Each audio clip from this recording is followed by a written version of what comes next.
One person who was always anti-Diddy and was always speaking about Diddy as a problematic person was 50 Cent. He would do a lot of foul shit. Like behind the scenes, he would do some foul shit. Like, But I also didn't participate. I also didn't go to those parties. Yeah. Puffy was playing with your booty in Miami. The moment Diddy saw 50 Cent walk into that courtroom, his face said it all, eyes wide, jaw clenched, hands shaking under the table. This wasn't the cool, collected music mogul we've seen for decades. By day 3 of the trial, witnesses reported Diddy had completely lost his composure when 50 Cent publicly announced his support for Cassie. What happened next shocked everyone in the courtroom and could change everything about this case. Now, Fifth, when you continuously call Puff gay, does that affect your relationships in Hollywood? I don't call him gay. I said, Let me read it, Fifth. Oh my God. Sorry I can no longer help you guys. Soon you will all be gay and happy. You are all now left under leadership of Puffy Daddy. Report to the nearest rainbow. Dinner Thieves in theaters January 9th. That's why he says things. He doesn't even know what he's saying is like fruity. You know what I'm saying? Like he says something fabulous and he goes, "Yo, but me and you, we ain't party. Like we need to party." What is he talking about? Incense is going off. When people say that to me, I get a little uncomfortable. I get uncomfortable. Like he said something to me one time, a long time ago, at Chris Lighty's wedding. He told me he'd take me shopping. I looked at him like, what'd you just say? Let me move, man, before I do something. You're gonna make me mess up the wedding. Oh, that's a nice gesture. Let me get out of no, dude, take me. That's what a guy says to a girl. Did he do it, right? Yeah. I know you've been heavy on social media talking about it. He did it. And I'm the only one who's been vocal about this long before it actually.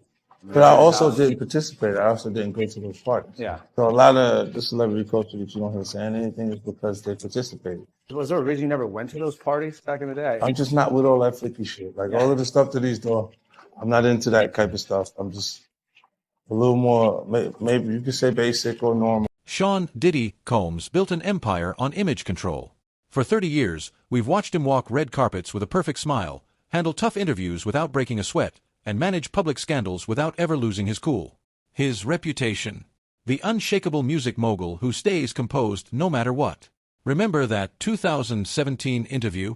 When a reporter asked about rumors of payoffs to former employees, Diddy just smiled, adjusted his suit, and smoothly changed the subject, without blinking. Or when his restaurant venture failed in 2012. He still showed up to the closing night party acting like it was part of some master plan. Classic Diddy, never let them see you sweat. His team made sure that image stayed spotless.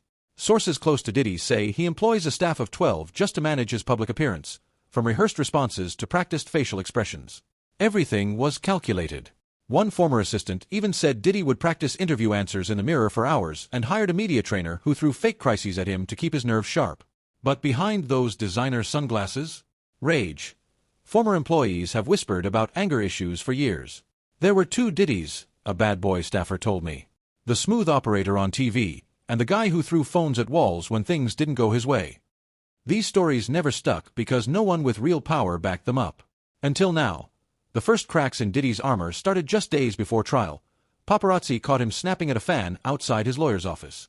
Then came that tense pre-trial press conference, where he gripped the podium so hard his knuckles turned white. Small things. But for a man who spent millions on image control, they meant everything. PR crisis manager Tanya Rodriguez told me, celebrities like Diddy build personas like fortress walls. But enough pressure.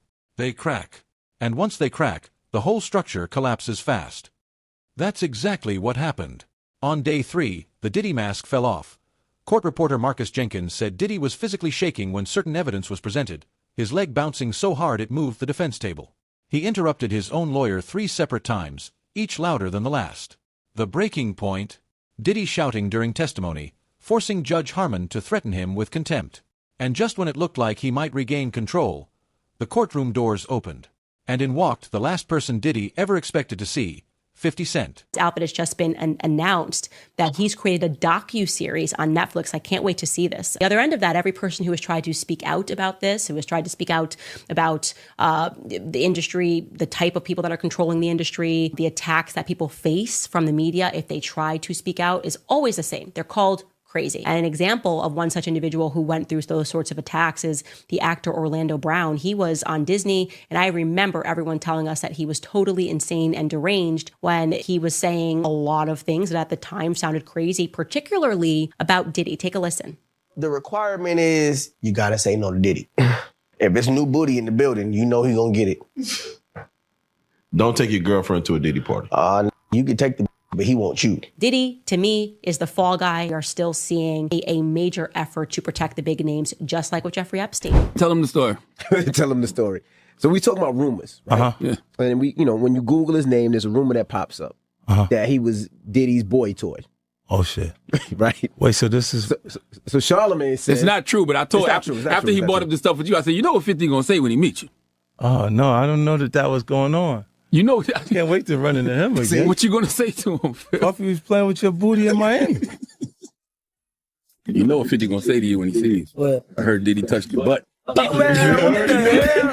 Yeah. Wait till I see him. Wait till I see him. I'm like, yo. Yeah. What's happening with Puffy? I know you're not really tapped in, but what the last thing I saw was like a guy there. He was like, yo, he like pushed me into the truck. It really hurt. And he sounded me. Like he sounded me. I was like, yo, look. I could find other things to do for money. The rivalry between 50 Cent and Diddy goes back almost 2 decades. This wasn't just rap beef. It was personal.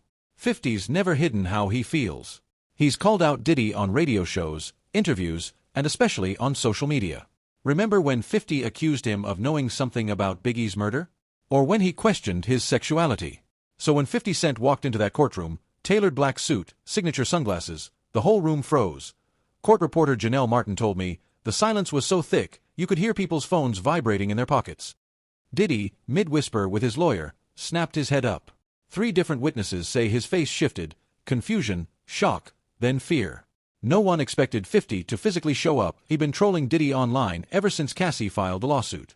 Just last month, he posted hotel surveillance footage showing Diddy allegedly assaulting Cassie back in 2016 with a caption, "Money can't hide who you really are." Over 12 million views. But here's what people didn't know. 50 had been quietly working with Cassie's legal team for weeks. A source told me 50 reached out right after the lawsuit, saying he believed her and wanted to help. He was playing the long game. As he sat in the back row, the courtroom energy shifted. Heads turned like a tennis match between him and Diddy. Diddy tried to act focused, but courtroom sketches show him glancing back. Constantly. Then the bombshell dropped. During the lunch recess, 50 stepped outside and told the press he was personally funding additional legal support for Cassie through his G-Unity Foundation. "I'm putting money behind making sure survivors get heard," he said. "This isn't about me and Diddy's history. This is about right and wrong." When word got back to Diddy inside, he exploded. He slammed his fist on the table so hard his water spilled. Security moved closer.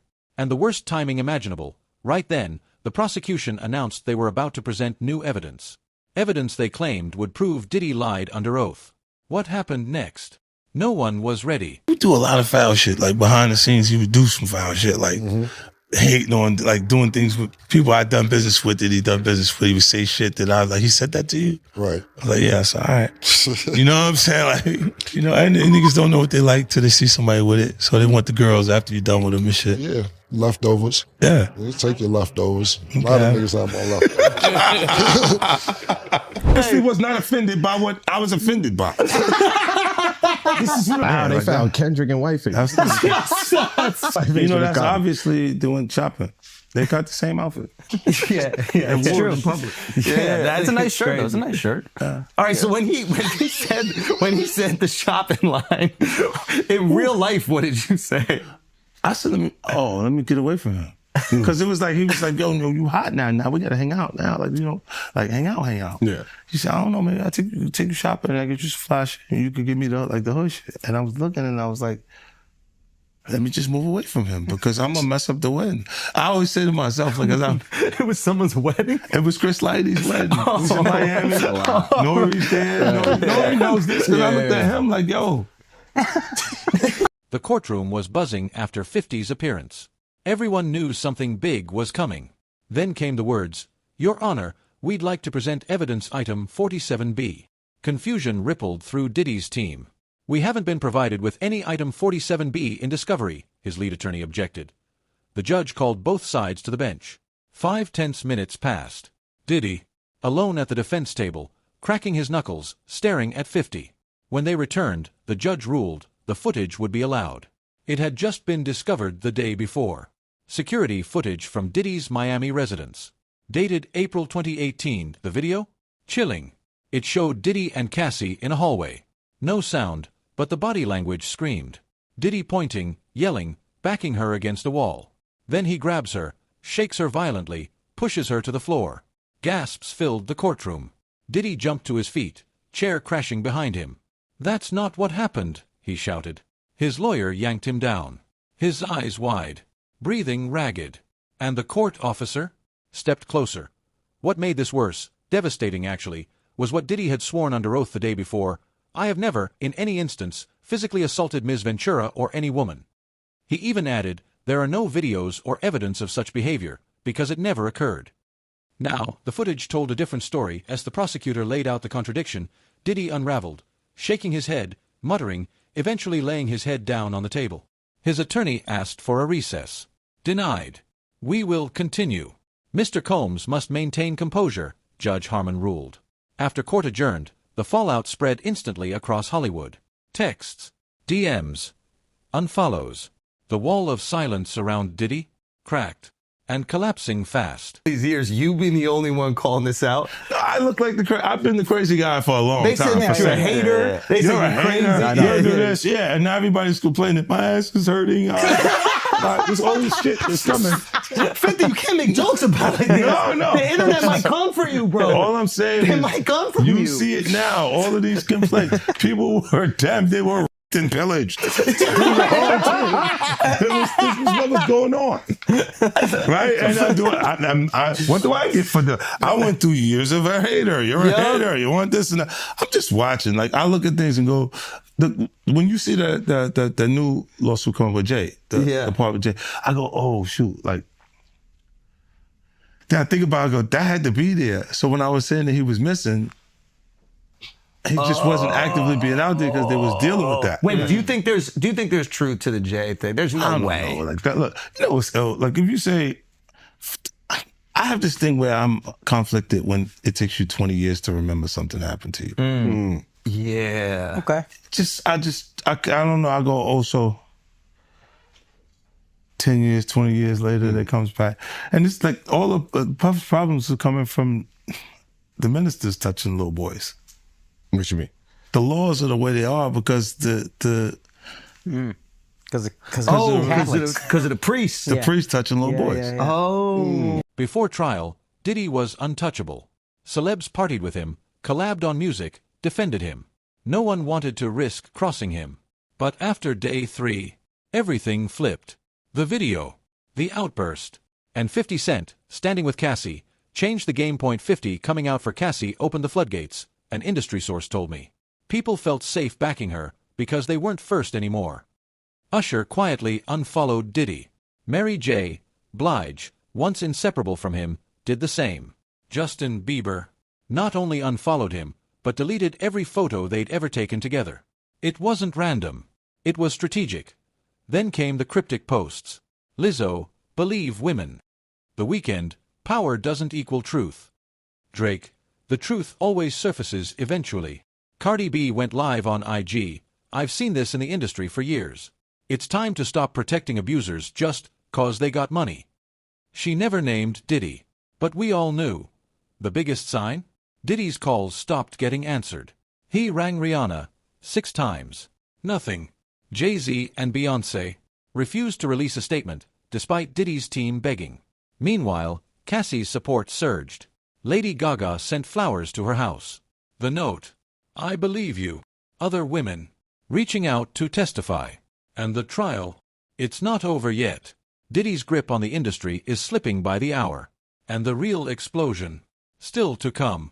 How much is this guy trying to get? I don't know. Like, it's a simple suit situation, but it's like 20 mil. I can say it. You still have the blackest face out. You still have to mimic his voice because he's like, but his voice wasn't even that different. And a little deeper. I was like, almost like, no, that's you, young buck. Yo, I almost felt like it was him. I almost knew who it was. You know what I mean? I was like, nah. You heard what he just said, right? He's like, yo, certain things they let it go by because it's Puff. Like they would look, like he would say stuff, and it's like he wasn't like in the closet, he was like in the hallway. Now you see so much shit that you go, wait. No, this was visible, He was in the hallway. We saw the videotape. You see We saw that video. It comes out later. You're like, that's not the closet. That's the hallway. He didn't give a fuck. Like, you can tell that he was already. Nah, New York is dope. Because when Fab, he was like, yo, Fab, we ain't party. Fab was like, nah, we partying tonight. He's like, no, like, but he didn't party. Yeah. And I'm like, yo, they let that one go? Like, I had to say something about it later because I was like, oh.